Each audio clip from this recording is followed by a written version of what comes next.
আমাদের প্রিয় ভাই, লড়াই আন্দোলন সংগ্রামের সর্বদা সাথী শহীদ শরীফ ওসমান হাদী ভাইকে গত 12ই ডিসেম্বর গুলি করা হয় এবং নৃশংস কায়দায় তাকে হত্যা করা হয়। অথচ সেই হত্যাকাণ্ডের 1 মাস অতিবাহিত হয়ে যাওয়া সত্ত্বেও এখন পর্যন্ত তার হত্যাকারীদেরকে গ্রেফতার করার ব্যাপারে, তার হত্যাকারীদের বিচার করার ব্যাপারে, তার হত্যাকারীদের পালিয়ে যেতে যারা সহযোগিতা করেছে তাদের বিচার করার ব্যাপারে এখন পর্যন্ত রাষ্ট্র প্রশাসন, রাষ্ট্রযন্ত্র, ইন্টারিম গভর্নমেন্ট কোনো পদক্ষেপ গ্রহণ করতে পারে নাই। আমরা আরও দেখতে পাচ্ছি, গতকাল পঞ্চগড়ে যখন শহীদ শরীফ ওসমান হাদীর হত্যাকারীদের বিচারের দাবিতে যখন একটি বিক্ষোভ মিছিল আয়োজন করা হলো, তখন সেই বিক্ষোভ মিছিলে সেনাবাহিনী নৃশংস হামলা পরিচালনা করলো। এটাকে প্রমাণ করে না যে শহীদ শরীফ ওসমান হাদীর হত্যাকাণ্ডের সাথে রাষ্ট্রযন্ত্রের কেউ কেউ জড়িত থাকতে পারে? আমরা এই কথাটাকে একেবারে উড়িয়ে দিতে চাই না। আমরা মনে করি রাষ্ট্রযন্ত্রের কেউ কেউ জড়িত ছিল বলেই শরীফ ওসমান হাদীর খুনিরা নিরাপদে বাংলাদেশ ছেড়ে পালিয়ে যেতে পেরেছিল। আমরা ইন্টারিম গভর্নমেন্টের কাছে আহ্বান জানাবো, এখনো সময় আছে, আপনারা আর যে কয়টা দিন সময় আছে, এই সময়ের মধ্যে বিচার করুন এবং এদেরকে চিহ্নিত করে বিচারের মুখোমুখি করুন। আমরা যদি সেটি করতে ব্যর্থ হন, এবং এভাবেই যদি আপনাদের মেয়াদ শেষ করেন, তাহলে আপনাদের উচিত হবে মঈনুদ্দিন ফখরুদ্দিন থেকে শিক্ষা নেওয়া। সেই মঈনুদ্দিন ফখরুদ্দিন প্রায় 2 বছর তত্ত্বাবধায়ক সরকার পরিচালনা করেছিল, কিন্তু এখন তারা দেশেও আসতে পারে না। এরকম একটা পরিস্থিতি তৈরি হয়েছে। আপনাদের যাতে এরকম পরিস্থিতি তৈরি না হয়, সেই জন্য আপনাদেরকে আহ্বান জানাবো যে আপনারা এই বিচারটা করুন এবং যত ধরনের অন্যায় হয়েছে গত 5 আগস্ট পরবর্তী সময়ে ফেসিবাদীদের হাতে, ফেসিবাদী জঙ্গি লীগের হাতে যতগুলো খুন হয়েছে এবং জুলাই গণহত্যায় যে হত্যাকাণ্ড পরিচালনা করেছে, যে গণহত্যা পরিচালনা করেছে, প্রত্যেকটা ঘটনার বিচার আপনারা করবেন, এই আশাবাদ আমরা রাখছি। প্রিয় সাংবাদিক বন্ধুগণ, আমাদের শহীদ শরীফ ওসমান হাদীর আজন্ম লড়াই ছিল বাংলাদেশ পন্থাকে মেইন স্ট্রিম করে তোলা। বাংলাদেশের যে সংস্কৃতি, এই পুরো বাংলার যে সংস্কৃতি, এখানের মাটি, মানুষ, কৃষি, ঋতু ইত্যাদিকে কেন্দ্র করে যে সংস্কৃতি গড়ে উঠেছে, সেই সংস্কৃতিকে তিনি চেয়েছিলেন মেইন স্ট্রিম করে তুলতে। কারণ আমরা দেখতে পেয়েছিলাম গত 15-16 বছর ধরে ভিনদেশি আগ্রাসনের মাধ্যমে একটি নির্দিষ্ট দেশের একটি শহরকে প্রাধান্য দিয়ে সেই শহর কেন্দ্রিক যে সংস্কৃতি, সেই সংস্কৃতিকে বাংলাদেশের উপর চাপিয়ে দেওয়ার চেষ্টা করা হয়েছিল এবং বাংলাদেশের যে মাটির যে সংস্কৃতি, সেই সংস্কৃতিকে মুছে ফেলতে আপ্রাণ চেষ্টা চালানো হয়েছে। সেই জায়গা থেকে শহীদ শরীফ ওসমান হাদী 5 আগস্ট পর থেকেই বাংলাদেশের খেটে খাওয়া মানুষের যে সংস্কৃতি, সেই সংস্কৃতিকে তুলে আনার চেষ্টা করেছেন। আপনারা দেখেছেন তিনি নতুন একটা উদাহরণ সৃষ্টি করেছেন মুড়ি বাতাসা বিতরণ করার মাধ্যমে। এই ধরনের প্রত্যেকটা বিষয় তার, যদি আপনারা শবে মিরাজ বলেন, শবে বরাত বলেন, বা পহেলা বৈশাখ বলেন, নববর্ষ উদযাপন বলেন, প্রত্যেকটা ক্ষেত্রেই গ্রামীণ বাংলাদেশ স্বাতন্ত্র্য বোধ, সেই স্বাতন্ত্র্য বোধ তার আয়োজনের মধ্যে ছিল।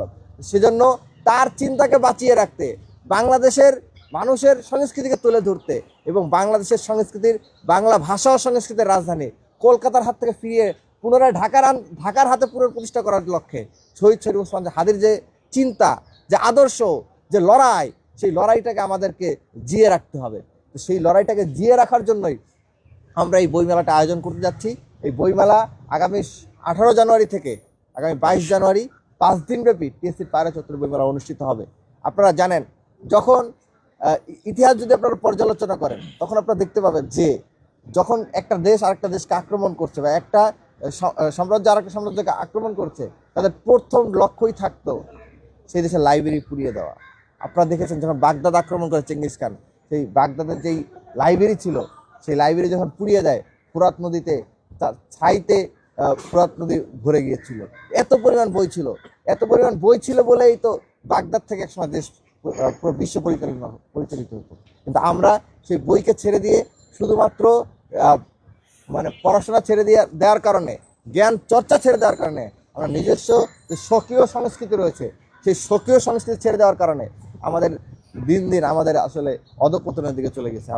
আমাদের কালচার, আমাদের সামরিক শক্তি, আমাদের সব জায়গা থেকে আমরা নিম্ন স্তরে পৌঁছে গেছি। সুতরাং আমাদের এই জাতিকে পুনরায় ডেভেলপ করার জন্য হলো আমাদের এই জ্ঞান চর্চার ধারাবাহিকতাটা আরও অনেক বেশি গুণ বৃদ্ধি করতে হবে, আরও বেশি বৃদ্ধি করা যাবে। আশা করব যে আমরা যে আয়োজনটি করতে যাচ্ছি বইমেলা, এই বইমেলাটাই এবার প্রথমবারের মতো অনুষ্ঠিত হতে যাচ্ছে। কিন্তু যতদিন ডাকসু থাকবে, যতদিন বাংলাদেশ তরুণ কল্যাণ ফোরাম থাকবে, ততদিন ইনশাআল্লাহ প্রতি বছর আমরা শহীদ শরীফ ওসমান হাদির স্মৃতিকে স্মরণ করে শহীদ শরীফ ওসমান হাদি স্মৃতি বইমেলা আয়োজন করব। এটি প্রথম বইমেলা। আমরা মনে করি প্রতি বছরই এই বইমেলাটা অনুষ্ঠিত হবে।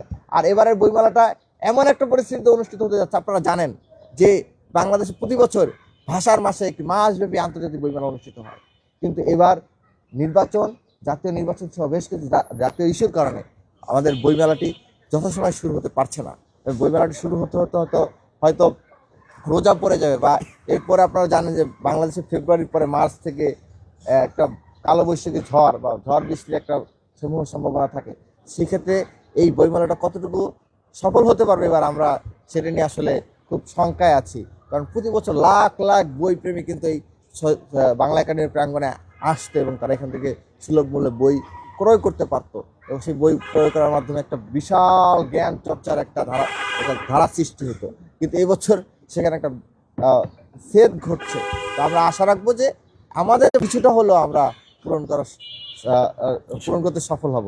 যদিও পুরোটা করা সম্ভব না, কারণ এত বৃহৎ পরিসরে যে আন্তর্জাতিক বইমেলা অনুষ্ঠিত হয় সেই আলোকে কিন্তু আমাদের অন্য দিক দিয়ে চিন্তা করলে আমাদের যে মূল চিন্তার জায়গাটা, মূল থিঙ্কিংয়ের জায়গাটা, সেটা হচ্ছে শহীদ শরীফ ওসমান হাদির চিন্তা চেতনা আদর্শকে যুগ যুগ ধরে প্রজন্ম থেকে প্রজন্ম তরে মানুষের মাঝে বিলিয়ে দেওয়া। সেই যে বিলিয়ে দেওয়ার চিন্তা, সেই বিলিয়ে দেওয়ার চিন্তা থেকে আমরা মনে করি যে আমাদের এই ক্ষুদ্র প্রচেষ্টা হলেও এই প্রচেষ্টা থেকে ছাত্র সমাজ, ছাত্র জনতা, দেশের আপামর মানুষ উপকৃত হবেন এবং এই বইয়ের আলোয় আলোকিত হবেন। পাশাপাশি এর মাধ্যমে আমরা যেই নতুন একটি বাংলাদেশের স্বপ্ন দেখি, যেই স্বপ্নকে ধারণ করে আমাদের জুলাই শহীদেরা বুকের তাজা রক্ত ঢেলে দিয়েছিলেন, 200 সহস্রাধিক শহীদ যেই দেশ বিনির্মাণের জন্য রক্ত দিয়েছেন, শহীদ হয়েছেন, সেই শহীদদের স্বপ্নের বাংলাদেশ বিনির্মাণ করতে আমরা সক্ষম হব। তা আমরা আপনাদের কাছেও আহ্বান জানাবো এবং আপনাদের মাধ্যমে পাঠকদের কাছেও আহ্বান জানাবো, আমাদের যে বইমেলা, এই বইমেলা সম্পর্কে আপনারা প্রত্যেককে দেশবাসী এবং পাঠকের কাছে অবহিত করবেন যে তারা যাতে বইমেলায় আসে। আমাদের বইমেলা 18 থেকে 22 জানুয়ারি অনুষ্ঠিত হয়, প্রতিদিন সকাল 9টা থেকে সন্ধ্যা রাত 9টা পর্যন্ত ঢাকা বিশ্ববিদ্যালয়ের টিএসসির পায়রা চত্বরে। তো এই বইমেলাতে আমরা চেষ্টা করব যে আমরা প্রকাশনীগুলোর সাথে ইতিমধ্যে আমাদের আলাপ চলছে এবং সেটাকে আরও কীভাবে মিনিমাইজ করে একটা নির্দিষ্ট ছাড়ে নিয়ে আসা যায়